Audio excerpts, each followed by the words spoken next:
আগামী 24 ঘন্টার মধ্যে জাতীয় পার্টির বিষয়ে আমাদের সিদ্ধান্ত জানাবেন, অন্যথায় পরবর্তীতে কোনো অঘটন ঘটলে তার দায়ভার কিন্তু আমরা নিতে পারবো না। যারা সংগ্রাম করেছে, যারা অংশ নিয়েছে, আওয়ামী লীগের আমাদের মার খেয়েছি, এখনো কি আমরা মার খাবো? নেতা কর্মীদের বলবো, জাতীয় পার্টির যেখানে মিছিল সমাবেশ করতে যাবে, কোন মিছিল সমাবেশ আপনারা করতে দেবেন না। একই সাথে আমরা দেখেছি রংপুরে এনসিপির নেতাদেরকে গালি দেওয়া হয়েছে, অন্য দলের নেতাদেরকে গালি দিয়েছে। যে গালি দিয়েছে ওই জাতীয় পার্টির কুলাঙ্গার ওই মাস্টারকে অনতিবিলম্বে গ্রেফতার করতে হবে।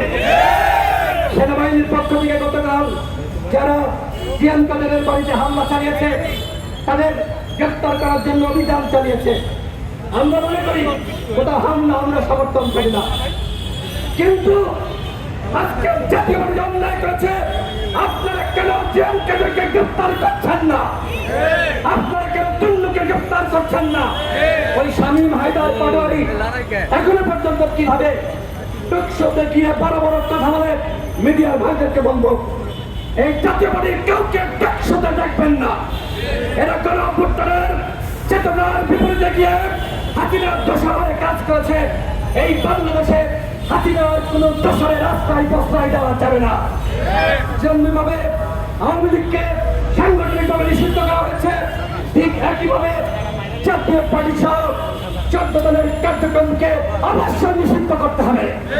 গণ অধিকার পরিষদের পক্ষ থেকে নির্বাচন কমিশনের আওয়ামী লীগের নিবন্ধন স্থগিত আছে আবেদন করা হয়েছিল, ঠিক একইভাবে জাতীয় পার্টি সহ 14 দলের নিবন্ধন স্থগিত আবেদন করা হয়েছে। সেখানে আমাদের আসাদুল মাহমুদ ফারুক হাসান সহ নেতৃবৃন্দ গিয়েছিলেন। সরকারকে বলবো, আওয়ামী লীগকে যেমনি ভাবে নিষিদ্ধ করেছেন, যদি জাতীয় পার্টির প্রতি কোন উপদেষ্টা মায়া দেখায় তাহলে কোন উপদেষ্টাকে দেশের জনগণ কিন্তু রাষ্ট্র রাখবে না। আপনারা আগামী 24 ঘন্টার মধ্যে জাতীয় পার্টির বিষয়ে আমাদের সিদ্ধান্ত জানাবেন, অন্যথায় পরবর্তীতে কোনো অঘটন ঘটলে তার দায়ভার কিন্তু আমরা নিতে পারবো না।